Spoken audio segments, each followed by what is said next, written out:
नमस्कार, आप देख रहे हैं खबरदार। मैं हूं आपके साथ रोहित सरदाना। सबसे पहले खबरों को खबरदार के लेंस से देख लेते हैं। आज से 1 साल पहले कोरोना की वजह से पूरे देश में लॉकडाउन लगाया गया था और देखते ही देखते तमाम घर इंसानों के लिए पिंजरे बनकर रह गए थे। तब हर मुलाकात पर पहरा था और ढका हुआ सबका चेहरा था। लॉकडाउन, संक्रमण, मौतें और सूनापन, चारों तरफ चुनौतियां ही चुनौतियां। पूरा साल लड़ते लड़ते बीत गया। पिछले 365 दिन भारत की आजादी के बाद के सबसे मुश्किल दिन थे। 25 मार्च को कुल मामले 681 थे, जो आज 1,17,00,000 के आंकड़े को पार कर चुके हैं। तब 90 नए मामले सामने आए थे। आज 47,000 से ज्यादा नए मामले सामने आए। हालांकि लोग रिकवर हो रहे हैं, लेकिन एक्टिव केस भी तेजी से बढ़े। साल की शुरुआत में वैक्सीन आई तो एक बार को लगा था कि अब सब कुछ ठीक हो जाएगा, लेकिन वैक्सीन उतनी तेजी से लग नहीं पा रही जितनी तेजी से संक्रमण फैल रहा है। वैक्सीन की बर्बादी भी इस लड़ाई को और मुश्किल बना रही। महाकुंभ और होली के त्योहार को देखते हुए सरकार ने गाइडलाइंस जारी की। कोरोना की दूसरी लहर कहर मचा रही है तो भारत भी युद्ध के दूसरे राउंड के लिए तैयार हो रहा है। हालांकि लोग अब बेफिक्र हो चुके हैं और लापरवाही बरत रहे हैं, इसलिए यह विश्लेषण आज जरूरी है। इसके बाद हम प्रधानमंत्री नरेंद्र मोदी की उस चिट्ठी को डिकोड करेंगे जिसमें उन्होंने पाकिस्तानी प्रधानमंत्री इमरान खान को पाकिस्तान दिवस पर शुभकामनाएं दी हैं और आतंकवाद से परहेज करने की नसीहत दी। इस चिट्ठी को कूटनीति के लेंस से देखा जाए तो यह एक बार फिर पाकिस्तान को शांति का ऑफर लेटर है। इमरान खान काफी दिन से भारत के साथ अच्छे रिश्तों के लिए ट्राई कर रहे थे, लेकिन पीएम मोदी ने कैसे सिर्फ 8 लाइन की चिट्ठी से गेंद इमरान खान के पाले में डाल दी। यह भी आज आपको देखना चाहिए। और जस्टिस एन वेंकटरमना भारत के नए चीफ जस्टिस होंगे। वर्तमान चीफ जस्टिस एस.ए. बोबड़े 23 अप्रैल को रिटायर हो जाएंगे। इसके पहले उन्होंने एन वेंकटरमना का नाम प्रस्तावित किया है। नियम यह है कि चीफ जस्टिस को अपने रिटायरमेंट के 1 महीने पहले नए चीफ जस्टिस के नाम का प्रस्ताव कानून मंत्रालय के पास भेजना होता है। वहां से इसे राष्ट्रपति को भेजा जाएगा। जस्टिस वेंकटरमना आंध्र प्रदेश हाईकोर्ट के पहले ऐसे जज होंगे जो देश के चीफ जस्टिस बनेंगे। तो कोरोना को लेकर एक बार फिर से खतरे की घंटी बज चुकी है। देश के 6 राज्यों में नए मामले अचानक बढ़ने लगे हैं। महाराष्ट्र और पंजाब जैसे राज्यों को लेकर बड़ी चिंता है और खतरा अब डबल म्यूटेंट वेरिएंट को लेकर भी है। इस डबल म्यूटेंट वेरिएंट का मतलब यह है कि म्यूटेशन के बाद, यानी वायरस के रूप बदलने के बाद, वो फिर से रूप बदल रहा है। यह वेरिएंट शरीर के इम्यून सिस्टम से बचकर संक्रमण फैला रहा है। इसके मामले नागपुर और दिल्ली में पाए गए हैं। कोरोना के इस तरह के नए वेरिएंट्स की वजह से केस भी अचानक बढ़ रहे हैं। 18 राज्यों और 70 जिलों में अलग अलग वेरिएंट्स पाए गए हैं। भारत में यूके, ब्राजील और दक्षिण अफ्रीका के भी वो कोरोना वेरिएंट्स आ चुके हैं जो 70% ज्यादा रफ्तार से संक्रमण फैलाते हैं। कुल मिलाकर बड़ी चिंता है। आगे त्योहार हैं और लोग कोरोना को लेकर बेपरवाह हो चुके हैं। जाहिर है यह खतरनाक है, इसीलिए देश के कई हिस्सों में लॉकडाउन जैसी सख्ती फिर से बरतनी पड़ रही है और वहां मिनी लॉकडाउन के हालात बनने लगे हैं। म्यूटेशंस का होना एक नेचुरल प्रोसेस है, ये होता ही रहे। वायरस एक आरएनए का स्ट्रैंड है, जब वो रेप्लिकेट करता है उसमें गलतियां होती है, नेचर का नियम है। इससे हमें पर से घबराना नहीं है। हमारे पास इतना स्ट्रांग सिस्टम है, किसी भी देश के सबसे के ज्यादा बाकियों से मिला मुकाबले में बहुत अच्छा, वर्ल्ड क्लास, कि हम इन चीजों को समझ सकते हैं। इसके बारे में जो करना चाहिए हम वो कर सकते हैं। दिल्ली सरकार ने पब्लिक गैदरिंग्स को बैन कर दिया है। ये किया गया है आगे आने वाले त्योहारों को मद्देनजर रखते हुए। होली आने वाली है, शब बारात आने वाली है और कुछ ही दिनों में नवरात्रि भी चालू हो जाएंगे। दिल्ली सरकार का मानना है कि बहुत सारे लोगों को एक जगह इकट्ठा नहीं होना चाहिए। जो छोटे शहर है महाराष्ट्र के नागपुर, अमरावती, यहाँ पर नाइट कर्फ्यू और लॉकडाउन लगाया जा रहा है। वहीं पे दूसरी तरफ अगर आप देखें तो मुंबई में 3,500 केसेस रिपोर्ट हुए थे और 28,000 केसेस एक दिन में महाराष्ट्र से आ रहे हैं। महाराष्ट्र में सेकेंड वेव इस वक्त आई हुई है और ये माना जा रहा है कि लॉकडाउन लगने के 1 साल बाद भी हालत इतनी सुधरी नहीं है।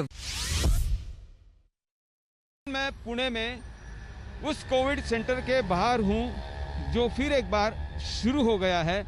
यहाँ पर सैकड़ों बेड्स उपलब्ध किए गए हैं क्योंकि मरीजों की संख्या रोजाना बढ़ रही है।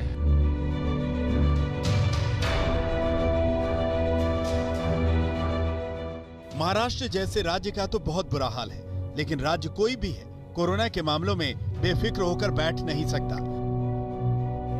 केंद्र सरकार ने साफ कर दिया है कि राज्य अपने हिसाब से सख्ती बढ़ाना चाहें तो बढ़ा सकते हैं। 150% से ज्यादा अगर हम इस बढ़ती हुई महामारी को महाराष्ट्र में औरंगाबाद, नागपुर, अकोला, परभणी में सख्ती के बाद नांदेड़ और बीड में कंप्लीट लॉकडाउन लगा दिया गया है। अगर 25 से 30 हजार केस अगले कई दिनों तक रोजाना आते रहेंगे तो सरकार ने और कड़ी सख्ती के संकेत दिए हैं। उत्तराखंड में भी हरिद्वार कुंभ में जाने के लिए RT-PCR टेस्ट की निगेटिव रिपोर्ट दिखानी होगी। महाराष्ट्र, दिल्ली, यूपी, बिहार, MP, गुजरात में होली खेलने पर सख्त गाइडलाइंस आ चुकी हैं। दिल्ली में भीड़ जुटाकर होली खेलने की इजाजत नहीं है। चंडीगढ़ में भी होली पर कोई गैदरिंग नहीं होगी। मुंबई में भी होली घर में ही खेलनी होगी। यूपी में बिना परमिशन होली के जल से जुलूस नहीं होंगे। MP में भी घर में ही होली खेलने की अपील हुई है। गुजरात में होलिका दहन की इजाजत है, लेकिन होली खेलने के आयोजनों पर रोक है।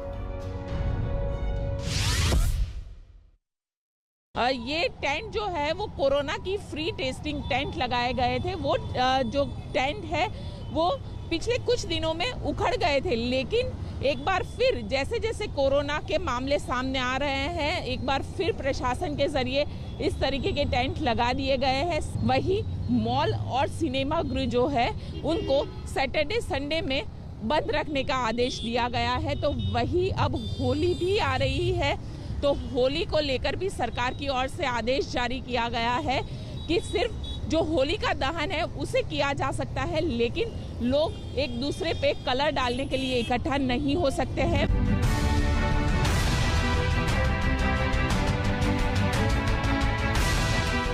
सतर्क तो हर राज्य है, लेकिन खास तौर पर गुजरात, कर्नाटक, छत्तीसगढ़, पंजाब और महाराष्ट्र में खतरे की घंटी है, क्योंकि इन्हीं 5 राज्यों में सबसे ज्यादा नए केस आ रहे हैं।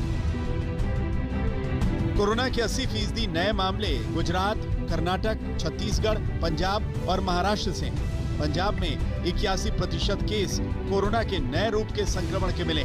महाराष्ट्र में 28,000 से ज्यादा नए मामले सामने आए हैं।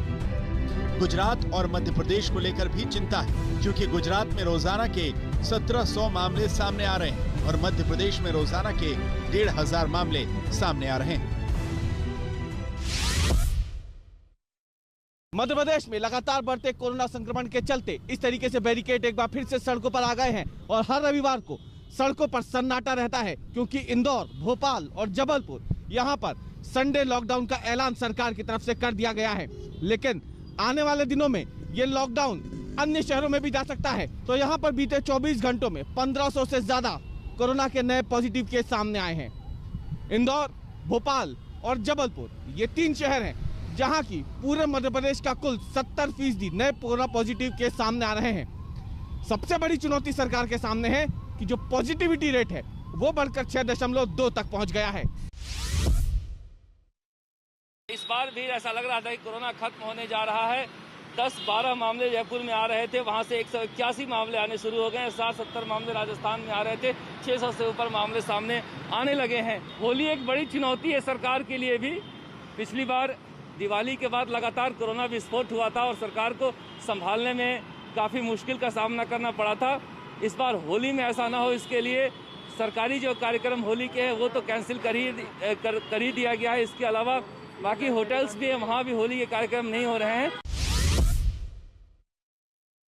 जब लॉकडाउन लगा था तब हम चंडीगढ़ में इसी जगह पर मौजूद थे और चारों तरफ सन्नाटा पसरा हुआ था, लेकिन अब ट्रैफिक दिखाई दे रहा है।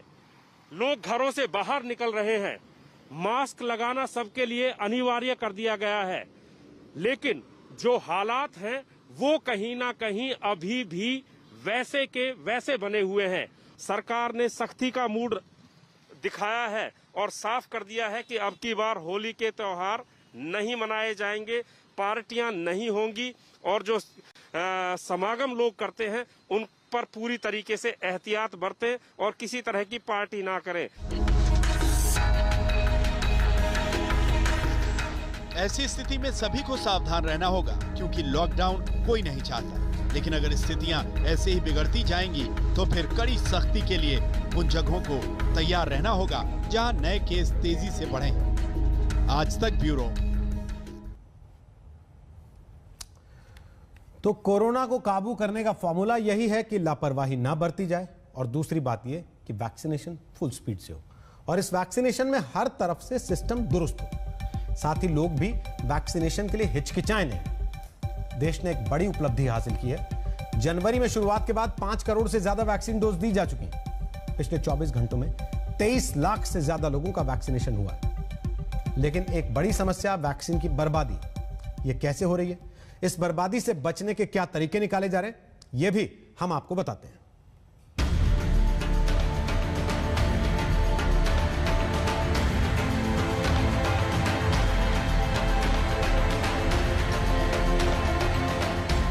सत्तर दिन के अंदर 5 करोड़ वैक्सीन डोज, ये मामूली बात नहीं है, लेकिन ये आंकड़ा और बढ़ सकता था अगर वैक्सीन की वो बर्बादी ना होती जिससे कुछ राज्यों पर सवाल उठे और जिसकी बात खुद प्रधानमंत्री मोदी ने की थी। तेलंगाना, आंध्र प्रदेश, उत्तर प्रदेश, कर्नाटक और जम्मू कश्मीर जैसे राज्य वैक्सीन वेस्टेज में सबसे आगे हैं। वैक्सीन वेस्टेज का पूरे देश में औसत 6.5% है, तो तेलंगाना में 17.6%, आंध्र प्रदेश में 11.6%, यूपी में 9.4%, कर्नाटक में 6.9% और जम्मू कश्मीर में 6.6% है।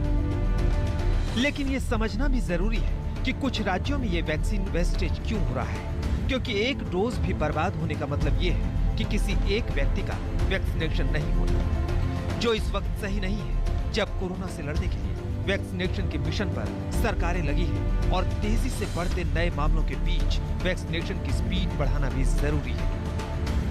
वैक्सीन वेस्टेज की 2 बड़ी वजह यह है कि वैक्सीन के वायल से डोज लगाने वाले वैक्सीनेटर की ट्रेनिंग पर्याप्त न होना और दूसरी बड़ी वजह है कि वैक्सीनेशन साइट पर विस्तार से प्लानिंग न हो। इन्हीं कमियों को सही करने के लिए केंद्र से राज्यों को कहा गया है, जिससे वैक्सीन की एक डोज का इस्तेमाल हो सके और वैक्सीनेशन का टारगेट भी बढ़ सके। वैक्सीन की बर्बादी इस तरह से होती है कि अगर एक वायल से कम 10 लोगों को वैक्सीन की डोज दी जा सकती है और उनमें से सिर्फ 6 लोग ही वैक्सीन लगवाने आते हैं, तो 4 लोगों की डोज बर्बाद हो जाती है। लेकिन बात सिर्फ यही नहीं कि वैक्सीन की वायल खुल जाने के बाद उतने लोग वैक्सीन लगवाने नहीं आते जितने लोगों की डोज उस वायल में होती है, बल्कि बहुत से लोगों और यहाँ तक कि स्वास्थ्य कर्मियों में वैक्सीन को लेकर भ्रांतियां हैं। इसकी वजह से भी वैक्सीन की बर्बादी हो रही है। वैक्सीन को लेकर काफी भ्रांतियां फैली हैं। भ्रांतियां न केवल आम लोगों में बल्कि पंजाब के स्वास्थ्य महकमे के कर्मचारियों में भी भ्रांतियां हैं, जिनके चलते वो खुद वैक्सीनेशन के लिए आगे नहीं आ रहे हैं। बात डोजेस की करें तो 9 लाख से ज्यादा वैक्सीन की डोजेस अभी इस्तेमाल नहीं की जा सकी हैं। इसका रीज़न जो हमें दिखाई दे रहा है कि ज़्यादातर लोग जो हैं हमारे, वो थोड़ा डिलेड रिस्पांस है उनका। और मेरी रिक्वेस्ट जो है वो लोगों से मैं यही करूँगा कि पता नहीं क्यों लोगों को ये लग रहा है कि शायद वैक्सीन जो है बहुत जल्दी में आई है, पता नहीं वैक्सीन इफेक्टिव है या नहीं है। मैं इसके लिए बड़ा क्लियर हूँ इस बात के लिए कि जो वैक्सीन हम यूज़ कर रहे हैं दोनों, चाहे वो कोविशील्ड है चाहे कोवैक्सीन है, दोनों वैक्सीन इफेक्टिव है। बात ये भी है कि अगर वैक्सीनेशन साइट पर पर्याप्त लोग भी हैं और वैक्सीन लगाने वाला सही से ट्रेन नहीं है, तो कम से कम 10 डोज की वायल भी 9 लोगों को लग पाती है। और अगर सही ट्रेनिंग वाला वैक्सीनेटर है कि एक वायल से 10 क्या 11 लोगों को भी वैक्सीन लग जाती है, जो बहुत अहम होता है। दूसरी बड़ी बात यह है कि हर सेंटर पर अधिकतम 100 लोगों को रोजाना वैक्सीन लगती है, लेकिन कई इलाकों में पर्याप्त लोग नहीं पहुंच पाते, जिससे वैक्सीन वेस्ट हो जाती है, क्योंकि वैक्सीन का वायल खुल गया तो फिर 4 घंटे बाद उसका इस्तेमाल नहीं किया जा सकता है। 4 घंटे में ही 10 या 20 लोगों की डोज वाली वायल का इस्तेमाल किया जाता है। वैक्सीन की बर्बादी में उन तमाम बाध्यताओं का भी बड़ा रोल है जो वैक्सीनेशन के लिए जरूरी की गई थी, लेकिन जैसे जैसे वैक्सीनेशन के अनुभव आ रहे हैं, इन बाध्यताओं को भी खत्म किया जा रहा है। मंत्रिमंडल के बैठक में चर्चा हुई और विशेषज्ञों की सलाह, टास्क फोर्स का सलाह और वैज्ञानिक आधार पर 2 फैसले किए गए। पहला फैसला यह कि 1 अप्रैल के बाद 45 से ऊपर कोई भी हो जिसको बीमारी है या नहीं है, सबको वैक्सीन उपलब्ध होगा।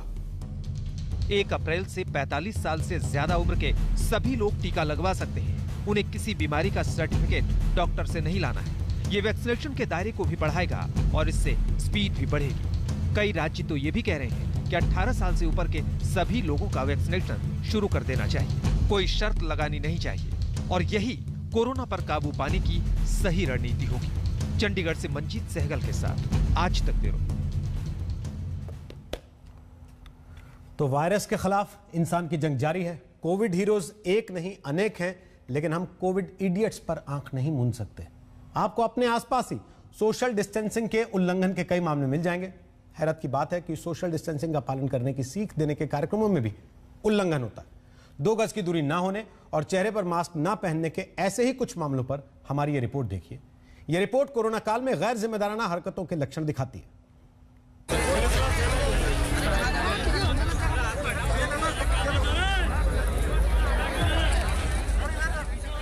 इंदौर की 56 दुकान मार्केट में लोगों के बीच 2 गज की दूरी रहे, इसीलिए मुख्यमंत्री शिवराज गोला बना रहे हैं। लेकिन यहाँ जो लोग खड़े हैं उनके बीच भी दूरी नाप लीजिए। नाप क्या लीजिए, भांप लीजिए कि कार्यक्रम सरकारी है, योजना को बस कागज पर दिखाने की पूरी तैयारी है। मध्य प्रदेश में रोको टोको अभियान चला है ताकि कोरोना में सोशल डिस्टेंसिंग के नियम जो तोड़े उन्हें रोका टोका जाए। लेकिन रोको टोको तो मुख्यमंत्री के कार्यक्रम में नहीं चल सका, कहीं और क्या चलेगा। यहाँ भी नाप लीजिए, 2 गज की दूरी 2 लोगों के बीच मिल जाए तो ही कहिएगा। गोला बनाने के बाद माननीय सोशल डिस्टेंसिंग का पाठ पढ़ा ही रहे थे कि मीडिया का सवाल उन्हें शूल की तरह चुभ गया। सर एक बात है, अभी भी सोशल डिस्टेंसिंग का उल्लंघन जगह जगह किया जा रहा है। क्या सख्ती की जाएगी? अभी जो आप गोले बना रहे थे उसमें सोशल डिस्टेंसिंग की धज्जियां उड़ाई गई है। देखिए धज्जियां नहीं तो देखिए कुल मिलाकर के अभी आप कहेंगे कि पिटाई की मास्क हटा करके इंटरव्यू। अभी आप देखिए, अभी आपके पीछे कितने लोग खड़े हैं। देखिए तो आप भी खड़े हैं मेरे पास, आप गायब है मेरे पास। आजकल चुनाव भी चल रहे हैं, रैलियां भी चल रही हैं। कोविड के प्रोटोकॉल, उसकी गाइडलाइन का हश्र क्या है आपकी टीवी स्क्रीन पर है।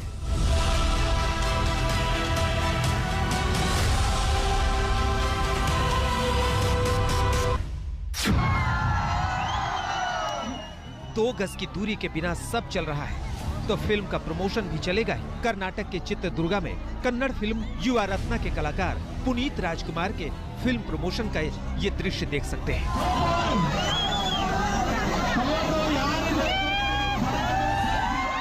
ये वीडियो गुजरात के तापी में शादी के दौरान हुए डांस का है। वीडियो वायरल हुआ है तो आयोजकों के खिलाफ कानूनी कार्रवाई शुरू हुई है।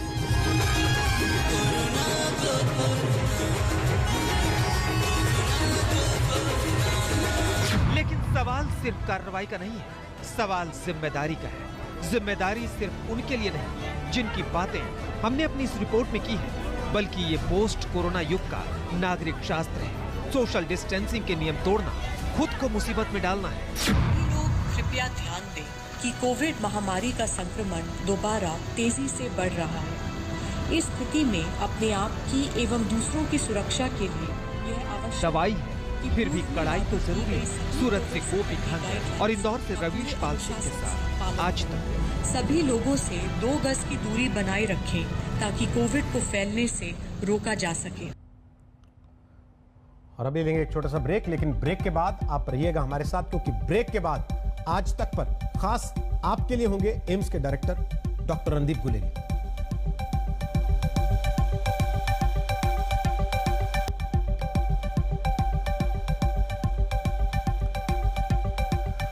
लॉकडाउन के 1 साल बाद भी कोरोना गया नहीं है और इस वक्त हम कोरोना की दूसरी लहर से लड़ रहे हैं। हमारे साथ इस वक्त एम्स के निदेशक डॉक्टर रणदीप गुलेरिया लाइव मौजूद हैं। स्वागत है डॉक्टर गुलेरिया आपका आज तक पर एक बार फिर से। आज हम एक बार फिर उस समय बात कर रहे हैं जब देश फिर 50,000 के आसपास कोरोना केस एक दिन में देख रहा है। आखिर इसकी वजह आपको क्या लगती है, ये क्यों हुआ? इसके कई कारण हो सकते हैं, लेकिन जो मेरा मानना है कि एक बहुत बड़ा कारण ये है कि लोगों ने ये सोचना शुरू कर दिया कि अब वैक्सीन आ गई है, अब कोविड खत्म हो गया है और कोविड अप्रोप्रिएट बिहेवियर है वो बिल्कुल ही खत्म हो गया है। मास्क लगाना बिल्कुल बंद हो गया है।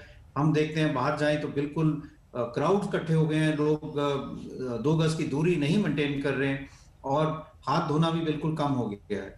वायरस कहीं गया नहीं है, वायरस हमारे बीच ही है और जब ऐसी स्थिति पैदा होती है तो वायरस एकदम फैलना शुरू हो जाता है और इसी तरह से एकदम केसेस बढ़े हैं।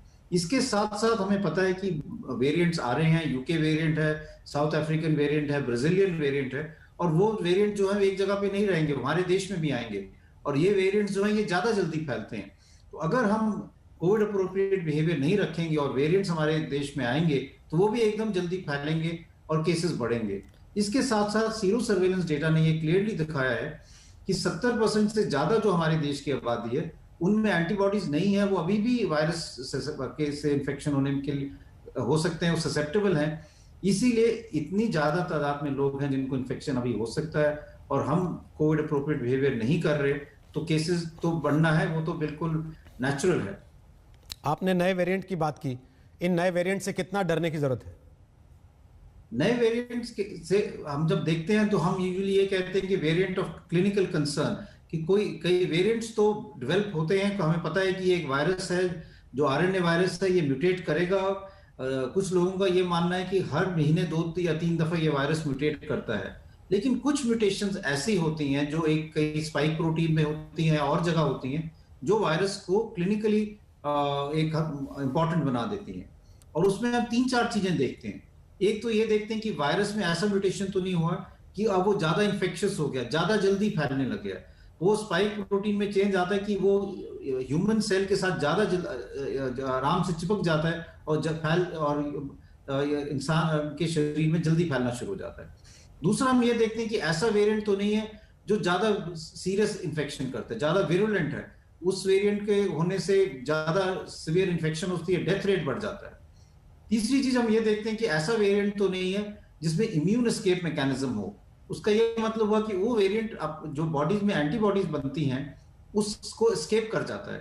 मान लो किसी को पहले कोविड हुआ है, क्या ये एक नया वेरिएंट जो है उसको फिर से इन्फेक्शन कर सकता है, री इन्फेक्शन हो सकती है, या किसी को वैक्सीन लग चुकी है लेकिन वैक्सीन के बावजूद क्या उसको फिर इन्फेक्शन हो सकती है क्योंकि जो नया वेरिएंट है वो वैक्सीन के असर को कम कर देता है।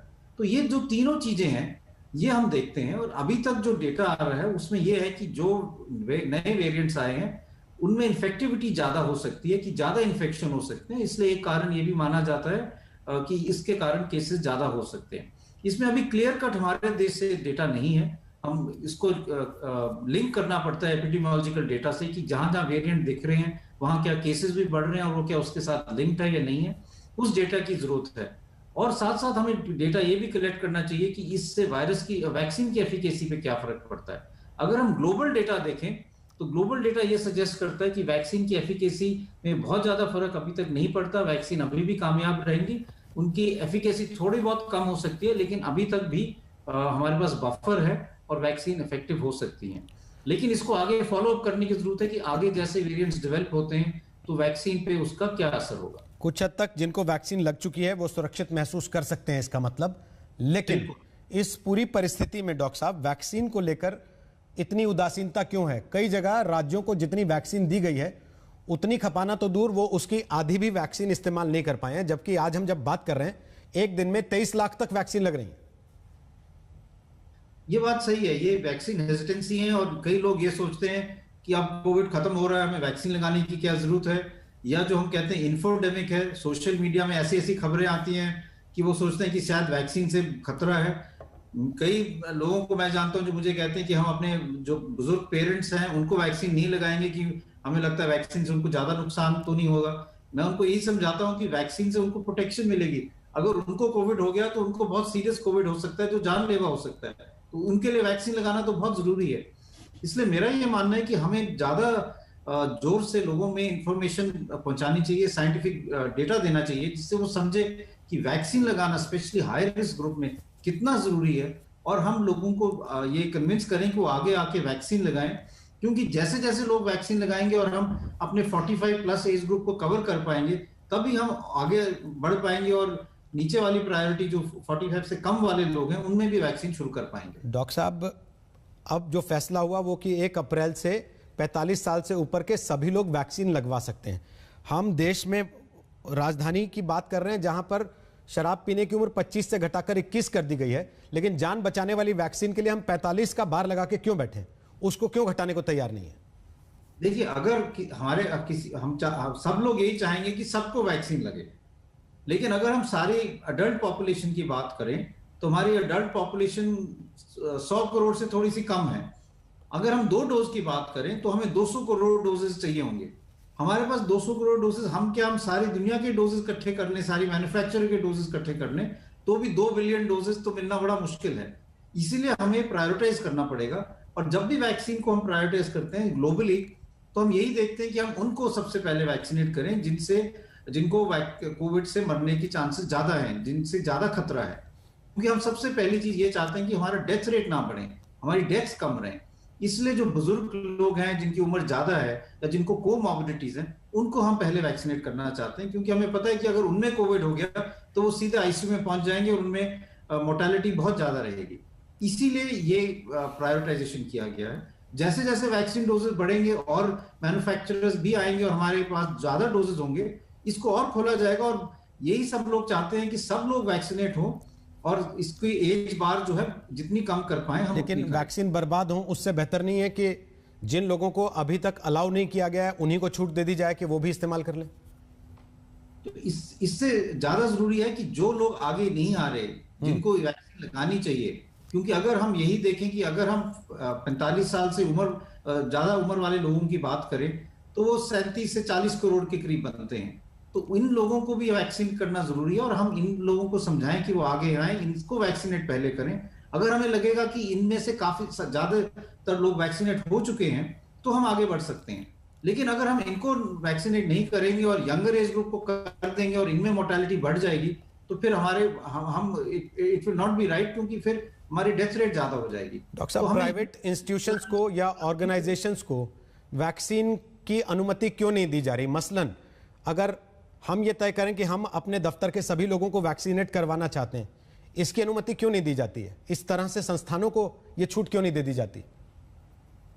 मेरा मानना है कि आस्ते आस्ते ये होगा। हमें 2 चीजें इसमें देखने की जरूरत है कि कॉन्फिडेंस होना चाहिए कि हम वैक्सीन लगा सकते हैं ऑफिस में और वहां पे साइड इफेक्ट नहीं होंगे। कि किसी को वहां पे एलर्जिक रिएक्शन होगी तो वो एक सीरियस बात हो सकती है। इसलिए जब तक ये कॉन्फिडेंस नहीं है कि हमारे पास ऐसा सेटअप हो कि हम अगर वैक्सीनेशन मान लो फील्ड में लगाएं या किसी ऑफिस में लगाएं या मान लो किसी मोबाइल वैन में लगाएं, तो हमारे पास ऐसी सुविधा होनी चाहिए कि अगर किसी को उससे रिएक्शन हो तो हम उसको मैनेज कर पाएं।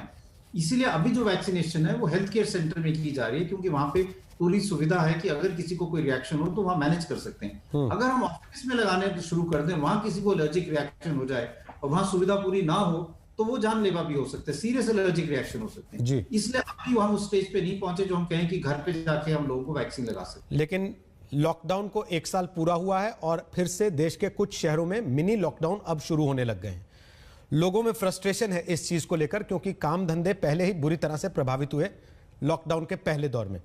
सामने कुंभ चल रहा है, होली का त्योहार आ रहा है। ऐसी स्थिति में लोगों के मन में सवाल आता है कि कोरोना जो है वो कुंभ और होली देखकर ही फैलता है क्या? चुनावी रैलियों से नहीं फैलता? कहीं पर भी अगर लोग इकट्ठा हो और कोविड अप्रोप्रिएट बिहेवियर ना हो तो हम वायरस को फैलने का मौका दे रहे हैं, क्योंकि ये एक सुपर स्प्रेडिंग इवेंट बन जाते हैं। कोई भी ऐसा इवेंट हो उसको हमें जितनी कोशिश हो सके रोकने की कोशिश करनी चाहिए, क्योंकि ये एक सुपर स्प्रेडिंग इवेंट बन सकता है और जब केसेस बढ़ रहे हैं तो ये एक जरूरी कदम है। तो ये बात आपकी सही है कि हमें जहां जितना हम कर सकें करना जरूरी है। लेकिन ये भी मैं कहूंगा कि इसके साथ साथ लोगों की रिस्पॉन्सिबिलिटी बहुत जरूरी है। हमें कुंभ के जाने की जरूरत ही नहीं है, हमें सिर्फ मार्केट में जाने की जरूरत है। आप मार्केट में जाइए, आप देखेंगे कि किसी ने मास्क नहीं लगाया, सब लोग भीड़ में चले हुए हैं। आप शादियों में जाएं, मास्क लगाना, आप मास्क लगाएंगे किसी जगह में तो आपको ये कहेंगे कि आपने मास्क क्यों लगाया। कुछ लोग तो आके मुझे कहेंगे कि आपने मास्क क्यों लगाया, आपने तो वैक्सीन लगा लिया, आपको मास्क लगाने की जरूरत नहीं है। तो जब लोग अपनी रिस्पॉन्सिबिलिटी नहीं समझेंगे, मास्क नहीं लगाएंगे, 2 गज की दूरी नहीं मेंटेन करेंगे, हाथ नहीं धोएंगे, तो हम इस पैंडेमिक को कंट्रोल नहीं कर पाएंगे। ये पैंडेमिक कंट्रोल करने जो है इसमें जनता की भागीदारी बहुत जरूरी है। इसमें अस्पताल की कोई इन्वॉल्वमेंट नहीं है। ये जो लड़ाई है ये एक लड़ाई है, आम आदमी की लड़ाई है, ये हॉस्पिटल की लड़ाई नहीं है। अगर हम कोविड अप्रोप्रिएट बिहेवियर पूरी तरह से करेंगे, वायरस को हम फैलने नहीं देंगे। लेकिन हमने वो सब कुछ छोड़ दिया और हम सोचते हैं वैक्सीन आ गई इसलिए अब सब कुछ ठीक हो जाएगा। बहुत बहुत शुक्रिया डॉक्टर गुलेरिया आज तक पर आने के लिए और हमारे दर्शकों को एक बार फिर से इस लड़ाई को लेकर जागरूक करने के लिए। जैसा हम कह रहे हैं कि आजादी के बाद ये सबसे मुश्किल साल था, जैसे आजादी की लड़ाई किसी एक ने नहीं लड़ी थी, सबने मिलकर लड़ी थी, इसलिए यह सोचकर कि अस्पताल या डॉक्टर्स केवल कोरोना से लड़ लेंगे और जंग जीत ली जाएगी, यह ठीक नहीं होगा। इसमें सबको मिलकर लड़ना होगा। धन्यवाद डॉक्टर गुलेरिया। धन्यवाद।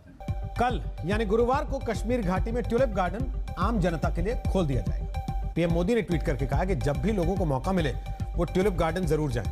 आज तक की टीम 3 दिन पहले ट्यूलिप गार्डन गई थी, जिसकी तस्वीरें भी हमने आपको दिखाई थी। यह ट्यूलिप गार्डन जबरवन रेंज में है और एशिया का सबसे बड़ा ट्यूलिप गार्डन, जो साल 2007 में कश्मीर घाटी में फूलों की खेती को बढ़ावा देने के उद्देश्य से खोला गया था।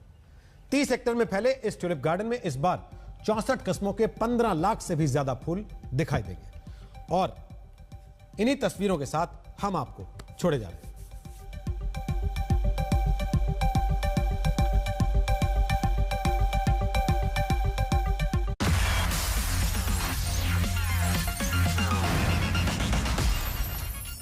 नमस्कार, मैं हूं अंजना ओम कश्यप। हमें उम्मीद है ये वीडियो आपको पसंद आया होगा। लेटेस्ट खबरों के लिए यूं ही देखते रहिए आज तक और इस वीडियो के पसंद आने पर लाइक, शेयर एंड सब्सक्राइब करना ना भूलें।